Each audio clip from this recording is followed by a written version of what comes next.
এই আয়াতে কারিমার মধ্যে আল্লাহ তাআলা আমাদের ব্যাপারে বলছেন, যেই ব্যক্তি যেই বা যাহারা কোরআনের সাথে সম্পর্ক রাখবে না, কোরআন থেকে নিজের মুখকে ফিরে নেবে, তাদেরকে আল্লাহ তাআলা দুই ধরনের শাস্তি দান করবেন। কয় ধরনের? শুনবেন, দুই ধরনের শাস্তি। এক নম্বর হলো মাইশাতাং দঙ্কা, তার জীবনের যত সুখ আছে সব কেড়ে নেবে। নাউজুবিল্লাহ বলেন। মাসে কামাই করে 50,000, কত হাজার কামাই করে 50,000, মাস শেষ হওয়ার আগে সন্তানের প্রাইভেট, বাসা ভাড়া, নিজের খরচা দিয়ে তারপরেও দেখা যায় 5,000 6,000 ঋণী। কি নাই? বরকত নাই। কি নাই? কি নাই? বরকত কেড়ে নিছে আল্লাহ। আল্লাহ বলছেন মাইশাতান দঙ্কার মধ্যে ফেলাইব, অর্থাৎ সে কামাই করবে ঠিক, কিন্তু আনতি ফুরে যাবে, থাকবে না, বরকত উঠে নেবে। বিশ্বাস হয় না? যারা বড় বড় চাকরি করে সেই ভাইদেরকে জিজ্ঞাসা করে দেখেন, মাসের শেষে হাতে টাকায় থাকে না। কি মনে করেন? বাস্তব কথা। আর বরকত যদি দেখতে চান, একজন হাফেজ সাহেব, একজন আলেম, একজন মুফতির দিকে তাকায় দেখেন, মাসে বেতন পায় 5,000 7,000 8,000 10,000, এরকমই তো নাকি? এরকমই একজন ইমাম সাহেব 5,000 7,000 8,000 10,000 টাকা বেতন পায়। তারপরেও আল্লাহ তাআলা তাকে ইজ্জতের খাবার খাওয়ায়, এত দামি দামি খাবার খায়, কল্পনার বাইরে। হুজুরদের সাথে থাকেন, মাস শেষে তারপরে হুজুরদের হাতে কিছু টাকা থাকে, কারণ খরচা নাই তো। আল্লাহ তাআলা বরকত দিছে। কি দিছে? এটা হলো বরকত। 50,000 কামাই করার পরে হাতে টাকা থাকে না, আবার আর একজন 10,000 কামাই করলো, মাস গেলে 8,000 টাকা হাতেই থাকে। তাহলে কোরআনের সাথে সম্পর্ক রাখলে এই ক্ষতি হবে না। কি হবে না? এই ক্ষতি হবে না। তা যাদের টাকা আস্তি ফুরে যায়, তাদেরকে কোরআনের সাথে সম্পর্ক বেশি করে রাখা দরকার, কারণ এটা আল্লাহর ঘোষণা।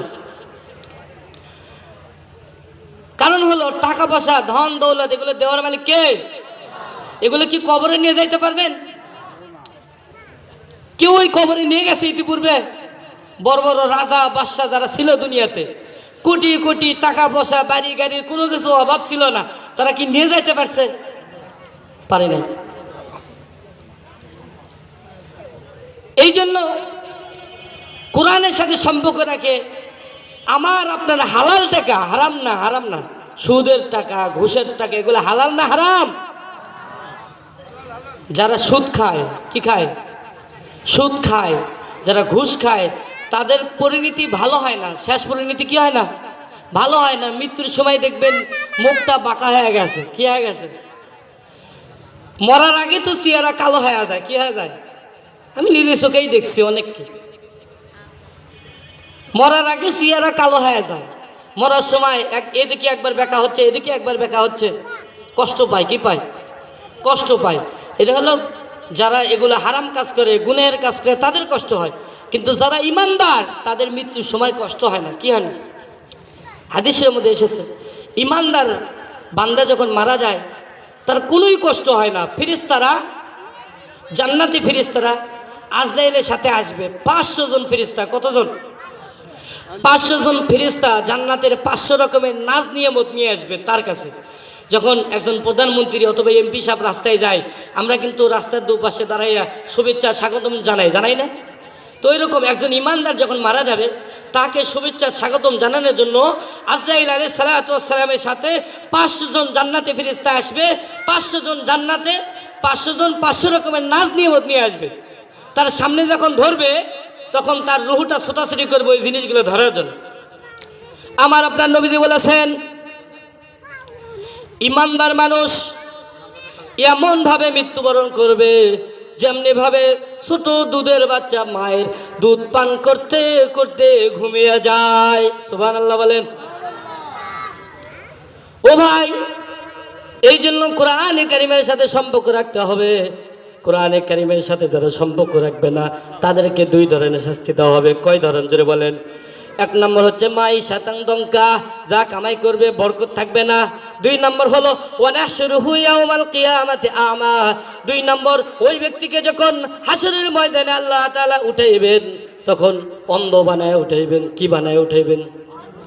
অন্ধ বানায় উঠাইবেন। ওই ব্যক্তি তখন বলবে ক্বালা রাব্বি লিমা হাশারতানি আমা ওয়া ক্বাদ কুনতু বাসীরা। ওই ব্যক্তি আল্লাহকে ডাক দিয়ে বলবে, আল্লাহ আজকে হাসরের ময়দানে আমাকে অন্ধ করে কেন বানাইলেন? অথচ আমি তো চোখওয়ালা ছিলাম। কি ছিলাম? আমার তো চোখ ছিল, আমি তো দুনিয়াতে দেখতে পারতাম। হাসরের ময়দানে কেন অন্ধ বানাইয়া উঠাইলেন? আল্লাহ রাব্বুল আলামিন বলবে, দুনিয়ার জগতে যেমনি ভাবে তুমি আমার কোরআনে কারীমকে ভুলে গিয়েছিলে।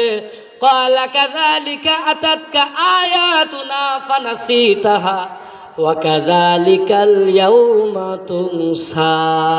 আল্লাহ বলবেন, যেমনি ভাবে দুনিয়াতে চোখ থাকার পরও তুমি আমার কোরআনকে দেখো নাই, আমার কোরআনের সাথে ভালোবাসা করো নাই, আমার কোরআনে আয়াতকে ভুলে গিয়েছিলে, তেমনি ভাবে আমি আল্লাহ তাআলা আজকে তোমারে অন্ধ বানাইয়া তোমারে ভুলিয়া গেলাম। নাউজুবিল্লাহ বলেন।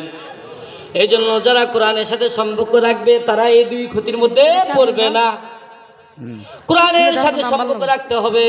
ও ভাই, দুনিয়া থেকে সকলে চলে যাবেন একা একা, কেউ কিছু নিয়ে যেতে পারবেন না। ধনী মানুষও 3টা কাপড় নিয়ে যায়, যে গরিব রিক্সা চালায় খায় সেও 3টা কাপড় নিয়ে যায়, এর চেয়ে বেশি কিছু নিয়ে যেতে পারে নাকি বলেন? এই ঘটনা, একটা ঘটনা বলে আমি শেষ করে দিব, যেহেতু সময়